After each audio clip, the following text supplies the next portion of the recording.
बिस्मिल्लाहिर्रहमानिर्रहीम। आज की बात में हम बात करेंगे इंटरनेशनल लिटरेचर से। एक कोटेशन है, इक़्तिबास है।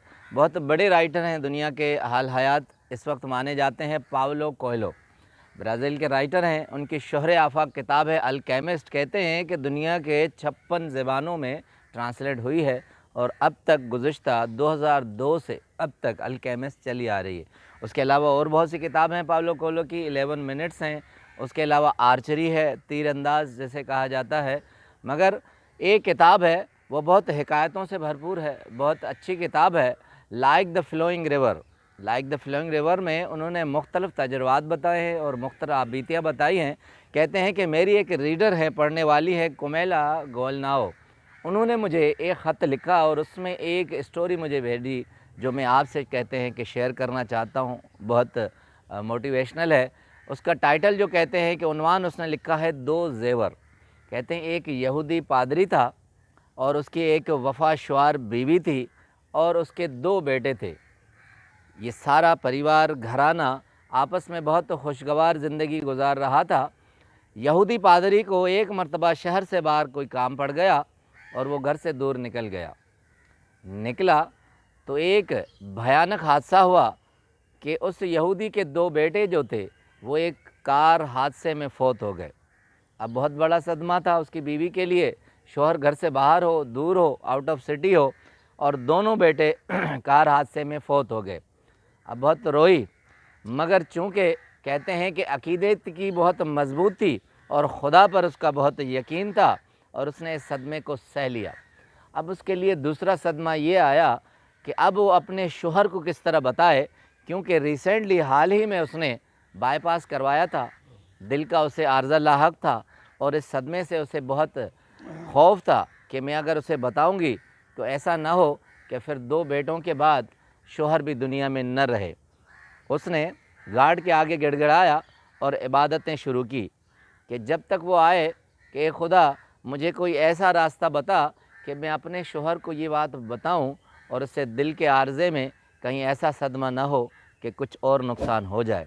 वो दिन रात अपनी इबादत करती थी और एक रात उसे ख्वाब में एक आइडिया आ गया और उसे खुदा की तरफ से कुछ अल्फाज मिल गए। वो जागी सुबह और खुदा का करना ये हुआ कि सुबह ही को उसके शौहर आ गए। अब पादरी आए और उससे आकर अपनी बीवी को गले मिले और गले मिलने के बाद कहा कि मेरे बेटे कहाँ हैं। उन्होंने कहा कि आप अभी आए हैं, नहा लें, नाश्ता कर लें, आराम कर लें, फिर बातें कर लेंगे। नाश्ता किया, नहा लिया, आराम कर लिया। जब कुछ देर के बाद उठे तो दोपहर का वक्त था। फिर दोनों डाइनिंग टेबल पर बैठे।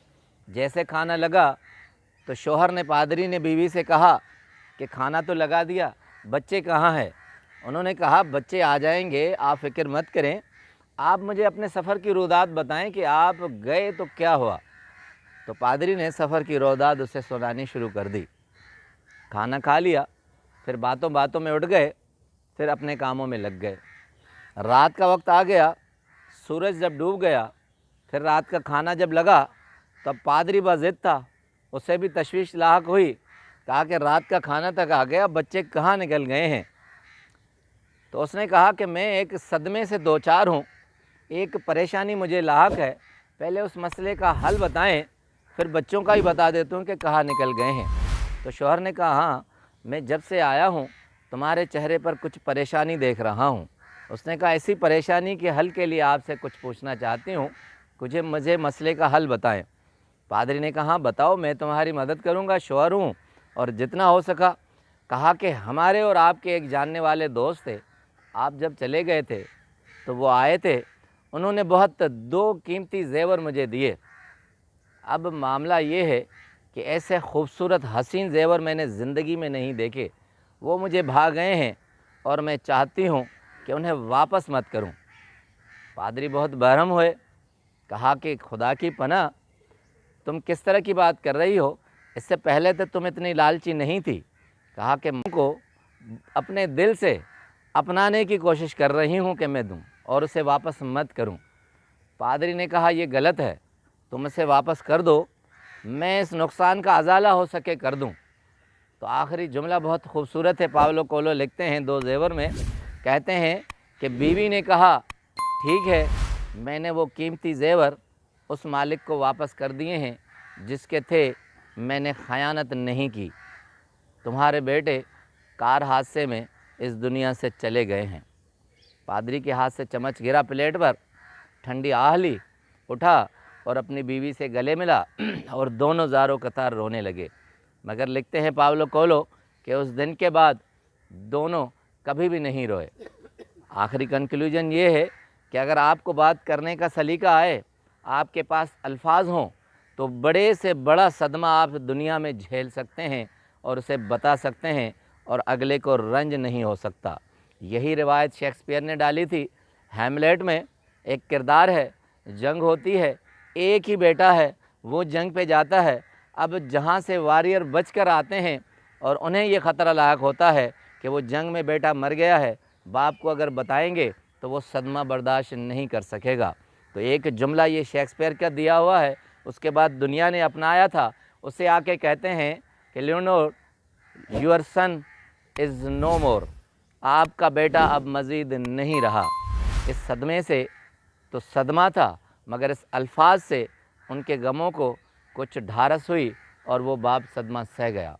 الفاظ کا چناؤ، الفاظ کا انداز اور بات کرنے کا انداز زندگی میں بہت بڑی اہمیت رکھتا ہے۔ اگر ہم اپنے الفاظ کو اپنے کنٹرول میں رکھیں، ضابطے میں رکھیں، تو بہت بڑا صدمہ، اور صدمہ جتنا بھی ہو، جس کو بھی ہو، وہ سب سہ سکتے ہیں۔ آپ کا بہت بہت شکریہ۔